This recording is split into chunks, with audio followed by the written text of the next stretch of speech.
वंदे मातरम। आज मैं फिर आपके पास साहब श्री की वाणी को लेकर आया हूं और इसमें आप यदि ध्यानपूर्वक सुनेंगे तभी समझ पाएंगे, क्योंकि इसमें साहब श्री कहानी के माध्यम से हम लोगों को कुछ समझा रहे हैं। और कहानी के पात्र कौन हो सकते हैं, तो पात्र तो होंगे साहब श्री और हमारे महादेव। यानी महादेव से साहब श्री कुछ पूछ रहे हैं और साहब श्री को जवाब मिल रहा है। कैसे मिल रहा है, किस माध्यम से मिल रहा है, वो जाने साहब श्री। लेकिन हम लोग को जो समझना है और उस विषय वस्तु को, वो हम लोग ध्यानपूर्वक साहब श्री की चर्चा को सुनेंगे तभी समझ पाएंगे। और मैं आपका भाई, आपका बंधु गजेंद्र प्रसाद मधुबनी से बराबर आपके पास आता हूँ और आता रहूँगा। तो आइए चलते हैं साहब श्री की वाणी को सुनते हैं। अभी फिलहाल आप सभी को प्रणाम। आइए साहब श्री की वाणी को सुने।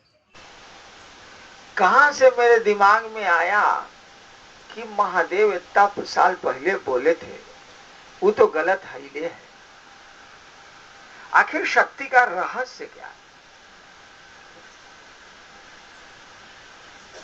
अब फिर एक कहानी झूठी शुरू होती। मुझको लगा कि महादेव आए हैं और बोल रहे हैं। वो हरिंद्रा नहीं बोलते, वो हरिंद्र बोलते हैं। अखैर चलिए, कहानी है, सब झूठे हैं। तो बोले कि हरिंद्रा देखो बात बताओगे। हम कहा जी कहा जाए। तुम यहां पर मैजिस्ट्रेट हो। हम कहा जी। तुम्हारे यहां वकील और कैदी आते हैं। हम कहा जी आते हैं। वकील को, पेशकार को, या तुमसे जो लौकिक काम के लिए लोग मिलने आते हैं, लौकिक कलेक्ट्रेट का काम, मिलने आते हैं, उनको तुम चाय पिलाते हो? हम कहा सरकार हम किसी को चाय वो नहीं पिलाते। किसी को बैठने के लिए कहते हो? हम कहा जी ना, हम खड़े खड़े बात करते। मेरी जो आदत रही है नौकरी में अनुशासन में बहुत मानता था। एगो शिव शिष्य गया, बहस किया खूब कोर्ट में। हम एसडीओ का कोर्ट कर रहे थे। बहस सुन के उसका केस हम खारिज कर दिया, रिजेक्ट कर दिया। शिव शिष्य छोड़ दी। हम साले छोड़ दा, कचहरी अलग चीज है, शिव शिष्य अलग चीज है।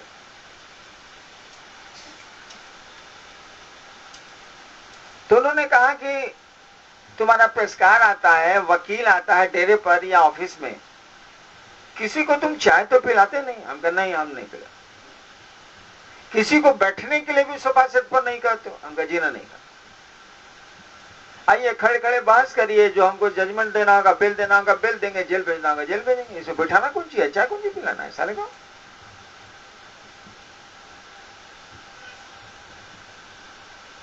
तब उन्होंने कहा कि एक बात बताओ, तुम्हारे यहां जो लोग शिव चर्चा सुनने के लिए आते हैं उनके साथ क्या करते हो? ऑफिस के लोगों के साथ तो तुम ऐसा करते हो। जो लोग शिव चर्चा सुनने आते हैं शाम में या तुम्हारे घर पर, उनके साथ क्या करते हो? हम कहा जी बाबूजी को जमीन पर सुलाते हैं, शिव शिष्य को पलंग पर सुलाते हैं। सच्चाई थी, सच्चाई थी।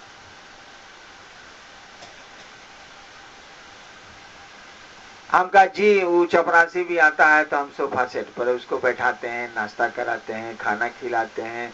नीलम बर्तन मलती हैं, खाना खिलाती हैं। उस समय तो इतनी व्यवस्था नहीं ना थी। तो शिव शिष्य है, तुम जानते हो? हम कहा जी शिव शिष्य बनेगा अभी है कहाँ। वो तो मुंह से बोलता है कि हमारे महादेव गुरु हैं, साहब के पास हम आए हैं चर्चा सुनने। तो बोले तब तुम उसको सोफा सेट पर बैठाते हो, खाना खिलाते हो, और नीलम बर्तन उसका मजती है, उसको खाना बना के खिलाती हैं। हम कहा जी तो हम करते हैं।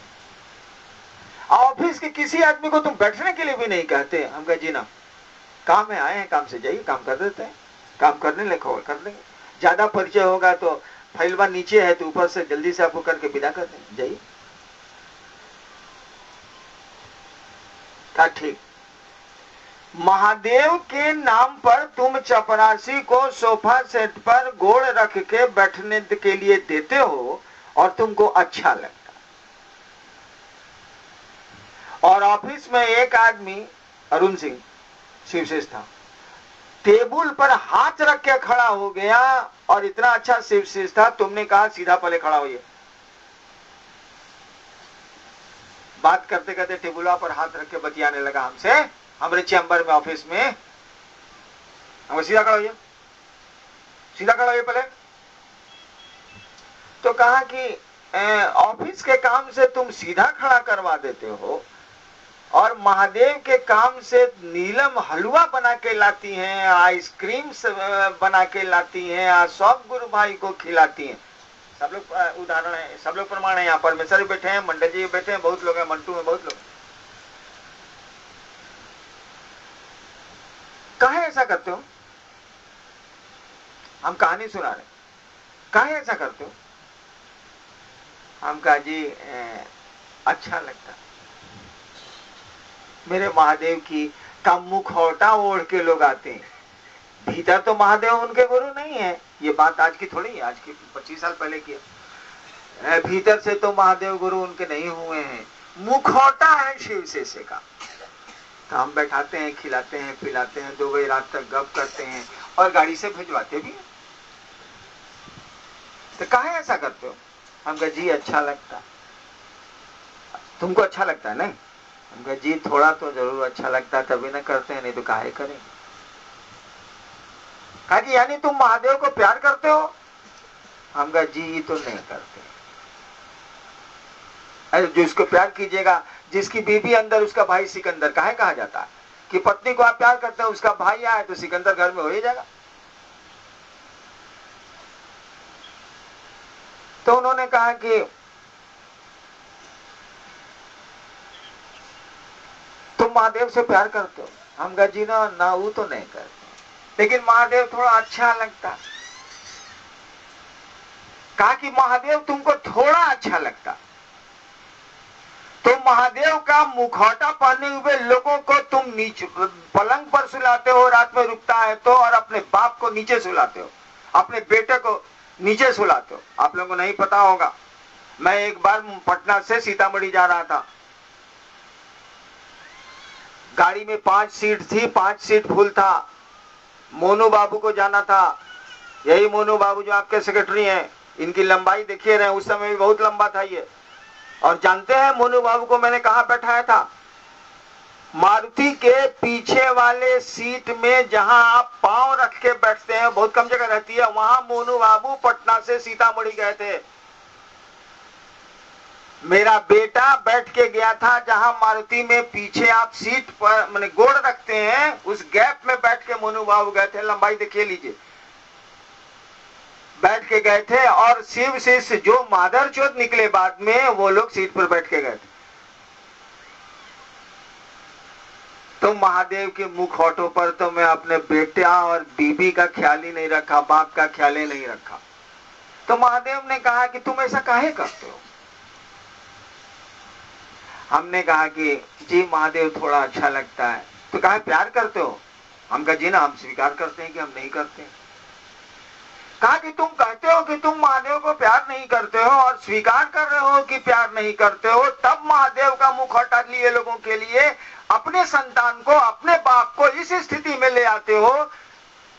और भगवती तो हमको सबसे ज्यादा प्यार करती होगी, तो तुम भी और दुनिया भी जानती है। हम कहा जी इसमें दो मत कहाँ है। कहा कि वो भगवती हमको प्यार करती हैं, ये दुनिया जानती है, तुम भी जानते होगे। हम कहा जी इतना तो पढ़े जरूर है। कहा कि तुम कहते हो कि तुम महादेव को प्यार नहीं करते हो, तब महादेव का मुखौटा पहने आए लोगों को तुम इस स्थिति में रखते हो, और जिसको पैदा किया और जो तुमको पैदा किया उसको इस स्थिति में रखते हो। स्थिति समझ लीजिए उल्टी, इस स्थिति में रखते हो। तो बताओ भगवती जो इतना प्यार चाहती है मुझको, वो महादेव के को चाहने वालों के लिए क्या कर सकती है, सो बता दो। तुम कहते हो कि तुम महादेव को नहीं चाहते हो, तब महादेव का मुखौटा पहने लोगों के लिए तुम इतना करते हो, और तुम ही कह रहे हो कि भगवती सबसे ज्यादा हमको चाहती हैं, तब सोचो कि वह भगवती महादेव का मुखौटा पहने हुए लोगों के लिए क्या नहीं कर सकती। तुमको कैसे लगा था कि शक्ति रहस्य का रहस्य नमः शिवाय नहीं है? 14 साल के बाद महादेव ने हमको समझाया और तब मैंने समझा कि शक्ति रहस्य का बीज मंत्र है नमः शिवाय, जो अब दुनिया में कोई जानने वाला नहीं बचा है। और मुझको उन्होंने समझाया था कि तुम जो कहते हो कि हम महादेव को प्यार नहीं करते हैं, तुम महादेव का मुखौटा पहने हुए लोगों के साथ जो व्यवहार सुंदर करते हो और उसी अनुपात में खराब व्यवहार करते हो अपने संतान, अपने घर, अपने लोगों के साथ, यह जानते हुए भी कि यह शिव से नहीं है और शिव से बनने की प्रक्रिया में तुम इनको डाले हुए हो, तब यह स्थिति है। जो भगवती मुझसे अलग है ही नहीं, मैं ही वही हूं, वो भी अलग है, ऐसा तुम भी जानते हो। वो महादेव के नाम पर क्या कर सकती हैं? तुम जान दे सकते हो, अरे वो तो जान के बाद जहान भी दे सकती है मेरे नाम पर। तो शक्ति रहस्य नमः शिवाय नहीं हुआ तो क्या हुआ? ऊपर जब जैसे जैसे ऊपर जाओगे कोई नियम, कोई कानून नहीं चलता है, वहां मुखेर कानून है। जो कह दिया शिव ने वही नियम है, वही लागू होगा। तुम अपने सिस्टम को यहाँ लागू नहीं कर सकते। प्यार में कोई विधान नहीं होता है, प्यार में कोई सिस्टम नहीं। आप लोग इस कहानी को झूठ मानिए या सच कहानी है, इससे रहस्य खींच लीजिएगा तो बहुत बड़ी चीज जिंदगी में हासिल हो जाएगी। नहीं खींच पाइएगा तो कोई क्या कर सकता।